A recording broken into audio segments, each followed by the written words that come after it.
The Mormon Church ran a baby harvesting program that would have made Gilead jealous. I was personally introduced to this program as a high school girl when somebody, I don't know who, came to visit my LDS seminary class one morning. I remember this very unmemorable man standing in front of our class and talking to us about LDS family services, about the church's adoption agency. He read us some scriptures and preached to us a little bit about the church's doctrine around single mothers and family. Told us that if any of us ever found ourselves pregnant, to reach out to our bishop, and left behind some sort of brochure. I wish I still had that brochure today. I'd love to read it. If you don't know, the Mormon Church is obsessed with marriage. I call it the cult of the family. Unlike other Christian churches where single people can go to heaven, and in some cases like Catholicism, for instance, being single is preferable to being married, Mormon heaven, also called the celestial kingdom, is only attained by entering what's called the new and everlasting covenant of marriage. In a nutshell, if you're not sealed to an eternal companion for time and all eternity inside the Mormon temple, there is absolutely no way that you can go to heaven and live with God. Unmarried people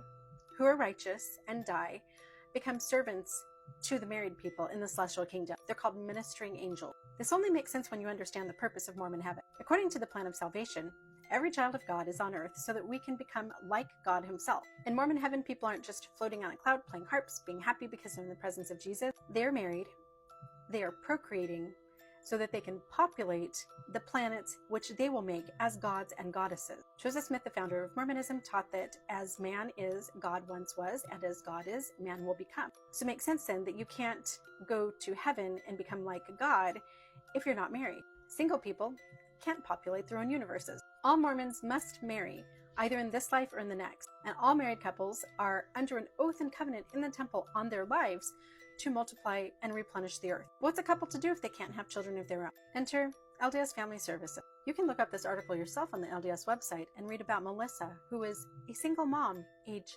29 but not married. Melissa was told by LDS Family Services that she either needed to marry or give her baby up for adoption, because all of God's children need to be sealed to a mother and father who were married in the temple. We don't know what this girl's circumstances were in this article, but it says that Melissa cried every day. She had always wanted a family. She wanted to keep her baby. But the Mormon Church had taught her that it was more important for her baby to be with a couple who was married in the temple than it was to be with its biological mom. Single mothers are one of the most evil things in the Mormon Church. The church villainizes these single mothers rather than supporting them, rather than helping them, rather than making sure that their children don't live in poverty, have access to health care. Why not, you might ask? Because if they did all that, they wouldn't have babies to harvest for their righteous, temple-married, infertile couples. LDS Family Services was at one point the largest adoption organization in the world. I had friends in high school who were pulled into the system. They were sent to the homes of foster families, just random people that their local wards had designated as foster families, in no way certified, in no way trained. They were kept mostly locked up and isolated. The families only had to take them to doctor's appointments. They sometimes went to sacrament meeting, but they did not go to school.